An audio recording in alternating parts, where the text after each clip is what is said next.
This is Mac OS Ken. Strength for the Mac in the March quarter. TSMC gets billions for another Arizona plant.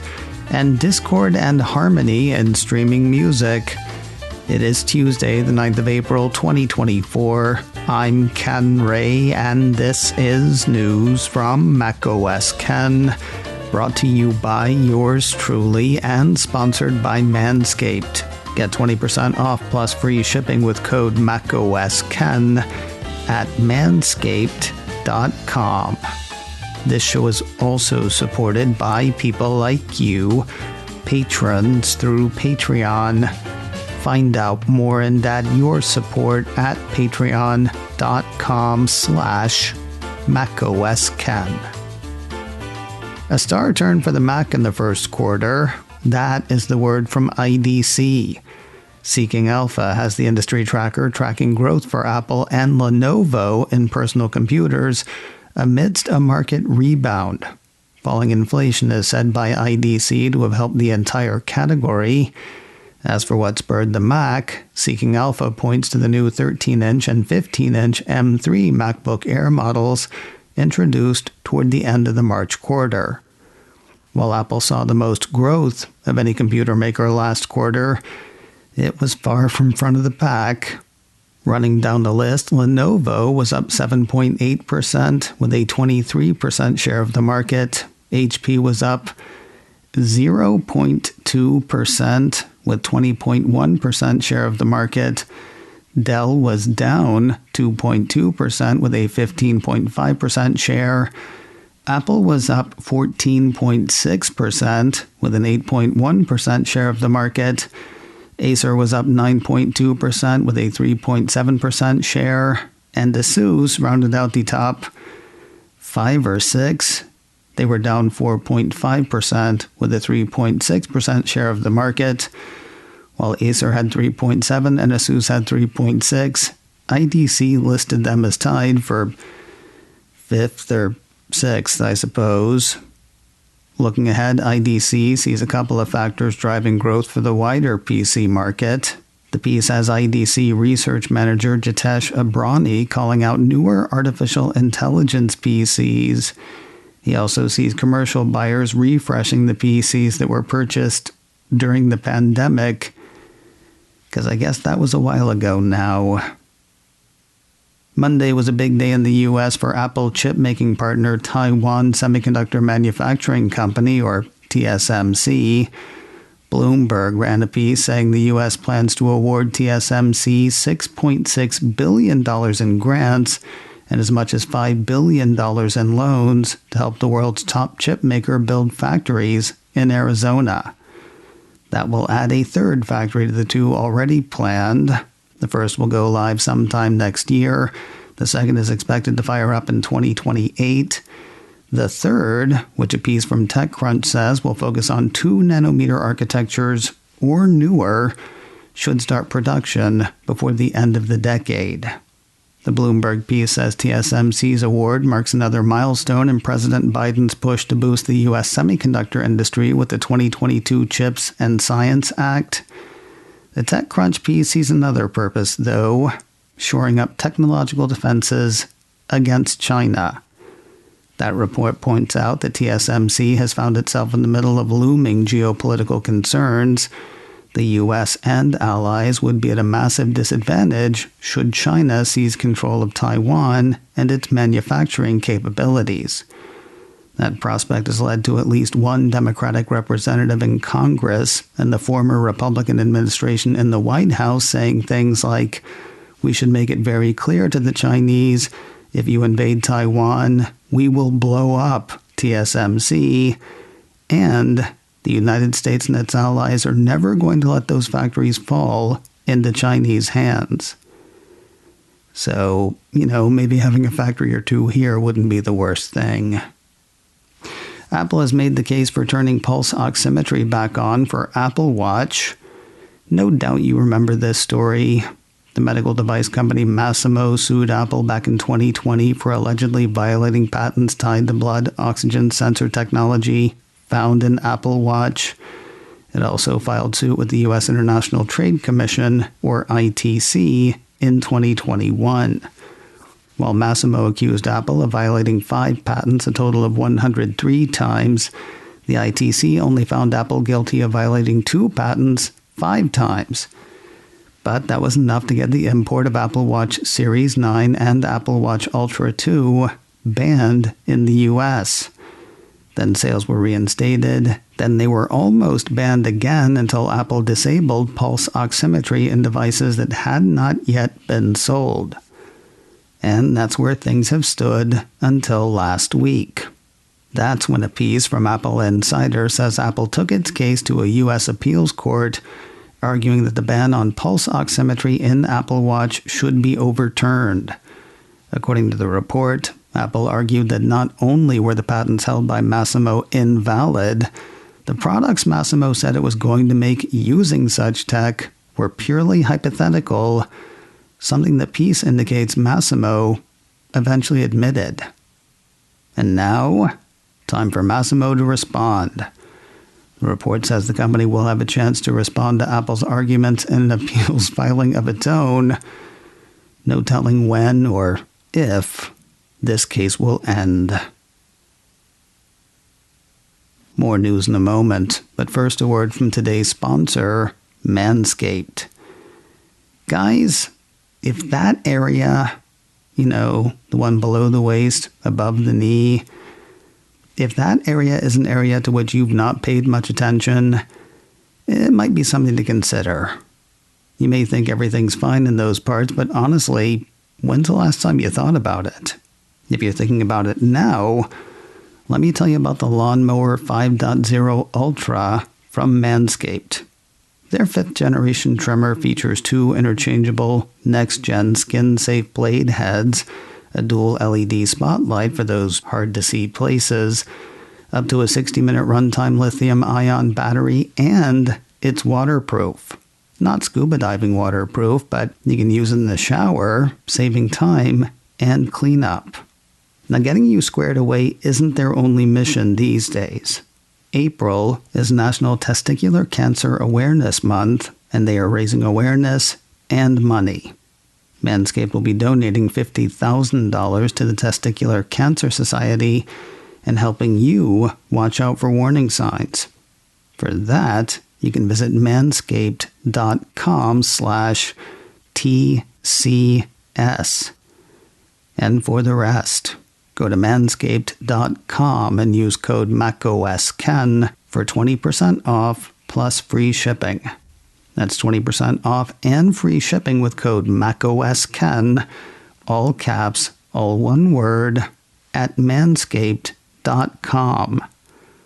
10 million people worldwide have trusted Manscaped, and you can too with this special offer. MANSCAPED. Get 20% off plus free shipping with code MacOSKen at manscaped.com. Remember that anti-steering App Store move for the European Union about which I told you yesterday?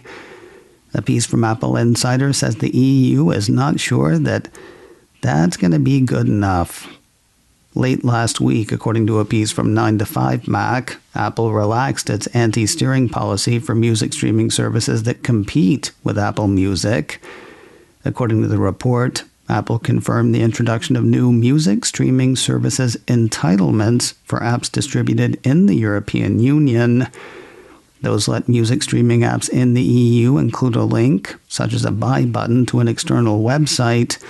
They also let music streaming apps invite users to provide their email address to receive a link to buy digital music or services via the developer's website. The piece says the change comes after Apple was fined nearly $2 billion by the European Commission for abusing its market position and setting anti-competitive rules in the App Store against Apple Music competitors. So what's the problem now? Well, the Apple Insider piece indicates that it could be the 27% fee Apple still plans to charge for subscriptions purchased post-steering. That said, the piece says there is nothing in the Digital Markets Act about not levying such a charge.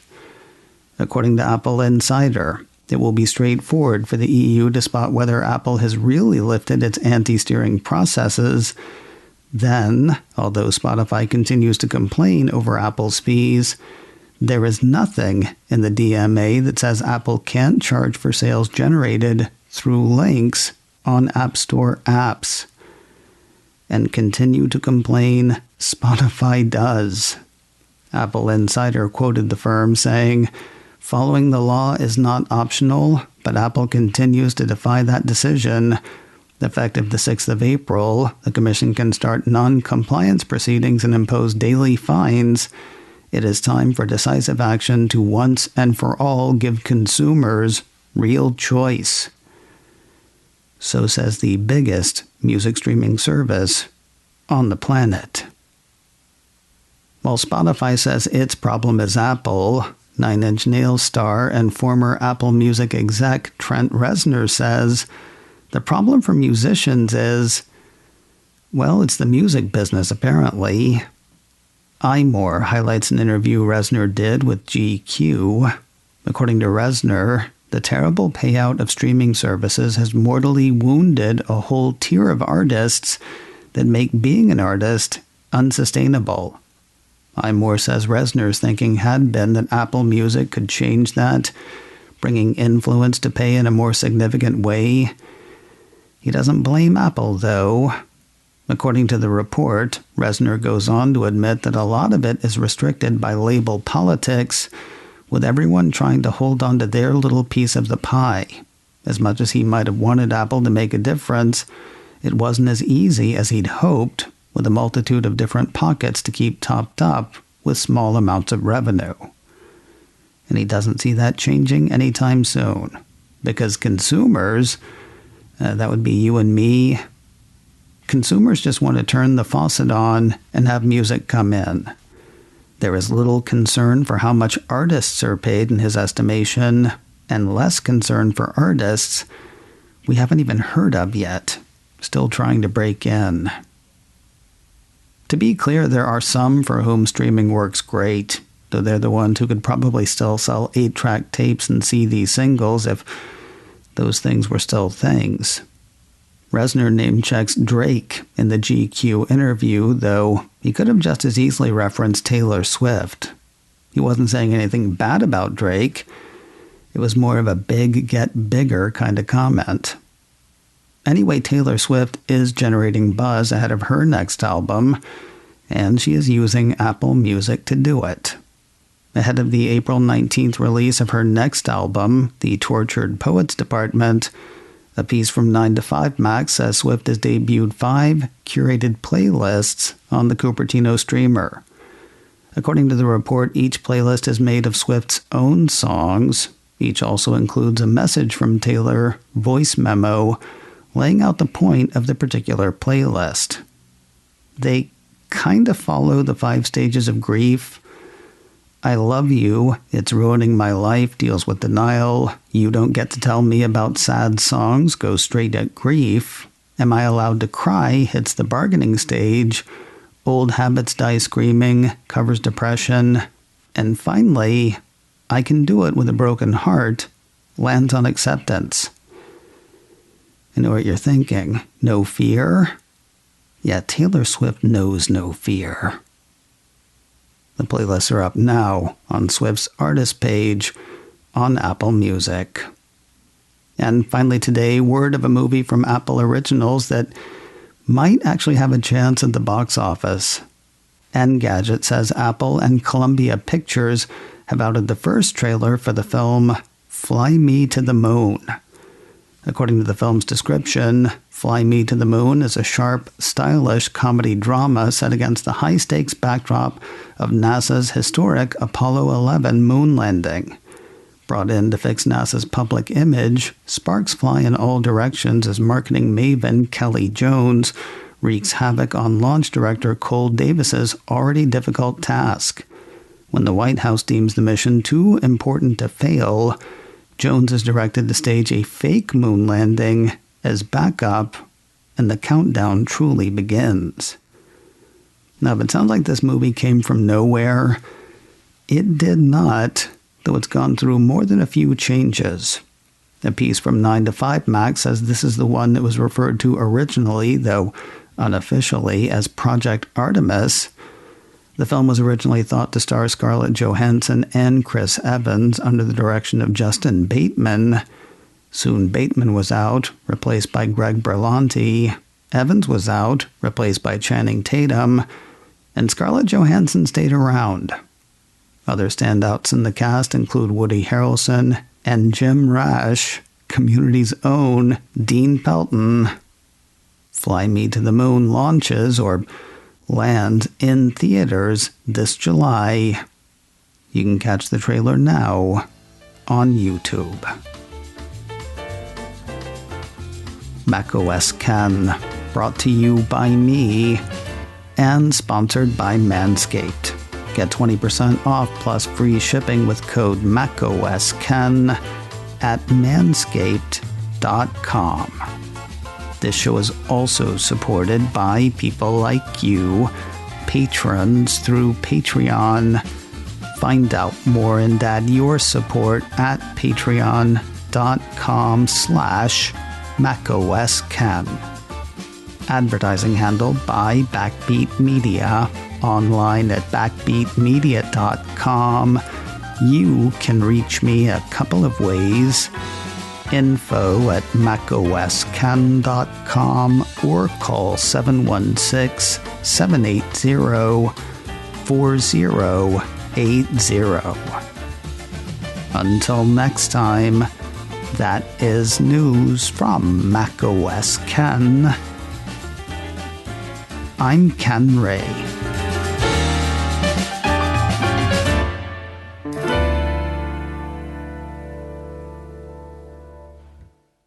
Ciao.